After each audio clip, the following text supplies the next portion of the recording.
This is kind of hard to understand, but sometimes you can try so hard at something.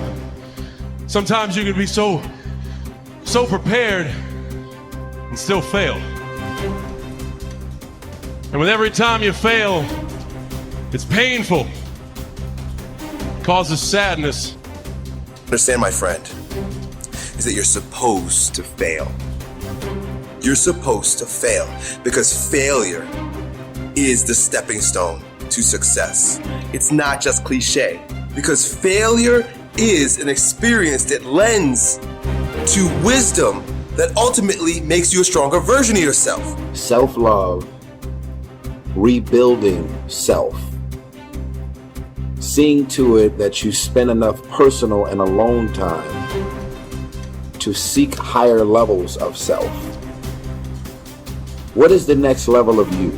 Remember, whenever one door closes, there is another door waiting for you. Don't second guess yourself, and don't be so afraid of failing that you create excuses instead of producing results.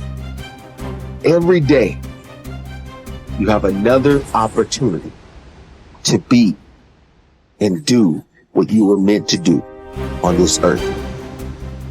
This decision you're making right now will determine your outcome of your tomorrow. We don't have control over yesterday, but this decision that you're making right now will push you, will purge you, will drive you to have that fire down inside. There has never been a point, anytime, and there never will be, where everything is perfect. Okay? No such thing. Because life is a possibility. Because it's a possibility, it cannot be perfect. Doesn't matter what we do, there's still something more to do. The possibilities when you do this, although unknown, are endless. But one thing is for certain, if you don't push yourself, nothing in your life will change. If you want a thing bad enough to go out and fight for it, to work day and night for it, to give up your time, your peace, and your sleep for it, if all that you dream and scheme is about it, and life seems useless and worthless without it, and if you gladly sweat for it and fret for it and plan for it, and lose all your terror of the opposition for it. Human being, you've got unlimited potential. You can put effort on you, and by concentrating on you and developing you, you can transform your life wherever you are right now.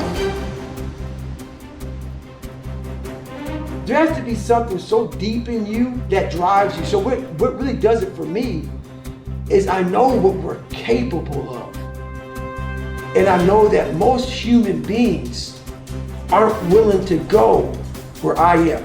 And that's a very, very dangerous thing. I'm not saying I'm better than anybody else. Everybody has this talent. It's not a talent.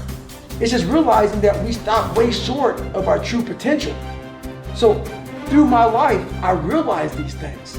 And I know what gives me fuel is I know that most people who are blessed with so much talent, great parents, great upbringing, didn't come from where I come from. They're gonna quit before me. Having all the tools that they have, they didn't have the ability to examine themselves. When you have everything so nice in life, it's great to have a great life. But what happens is you don't self-examine. You don't do a live autopsy.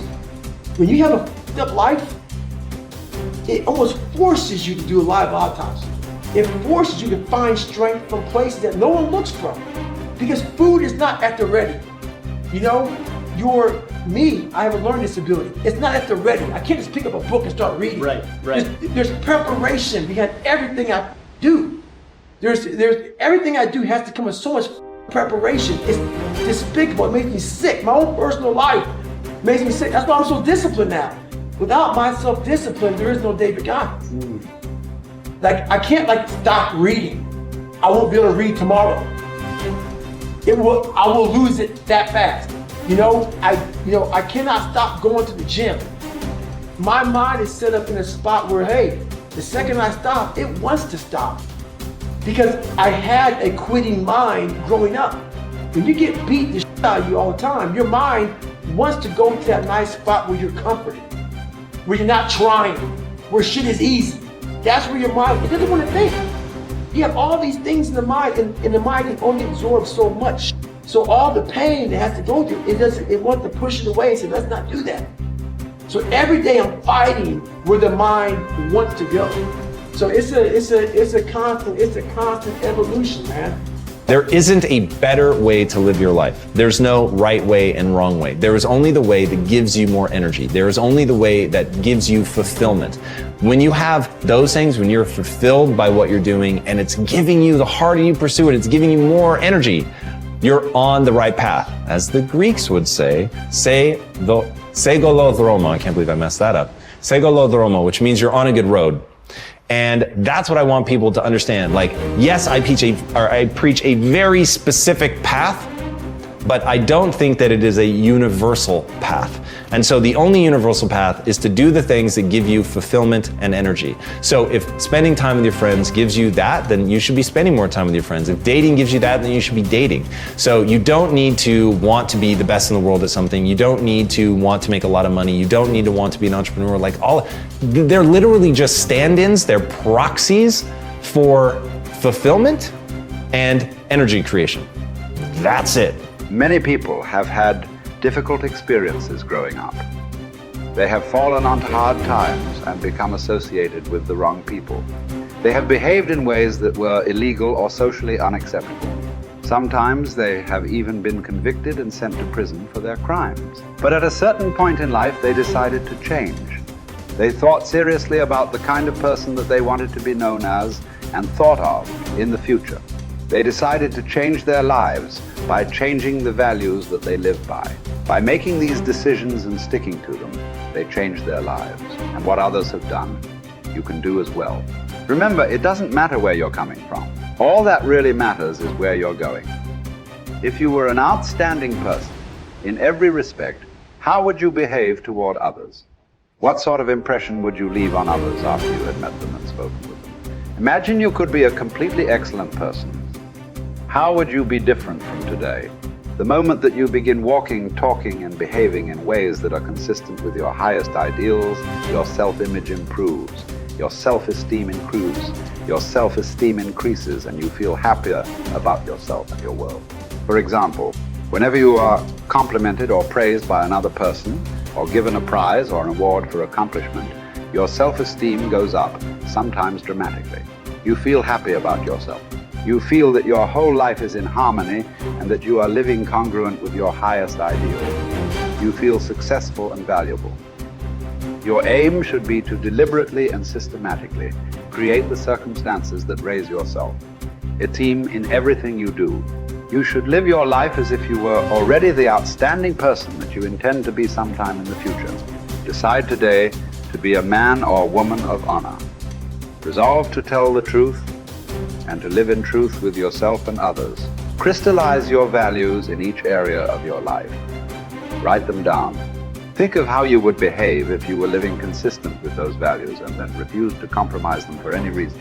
Once you accept complete responsibility for your life and for everything that happens to you, and then create an ideal picture of your perfect future and clarify your values, you are now ready to begin setting clear, specific goals in every area of your life. You are now on the launching ramp and ready to take off toward the stars. You have to work on yourself. You have to have an unstoppable attitude, and no excuse is acceptable. And you've got to make it a priority, a non-negotiable in your life, and hold a constant vision of what it is you want to achieve. See it accomplished and go all out. Find a way to win in spite of the setbacks, in spite of the disappointments, in spite of your failures. I tell people when I'm giving presentations, you will fail your way to success. I have a saying, is life knocks you down, try and land on your back, because if you can look up, you can get up. And so those experiences of going after goals that's beyond your comfort zone and having relationships that will challenge you. And so those experiences, they challenge you to go to that next level and continue to move forward in your life, doing new and exciting things that eye has not seen, ear has not heard, nor is it in the heart of mankind what God has in store for you when you live a heart-centered life, deciding that you're going to live a life that will outlive you. You're going to live a life that counts, a life that will build a legacy and change the planet. You know, Harvey's man said, we should be ashamed to die until we've made some major contribution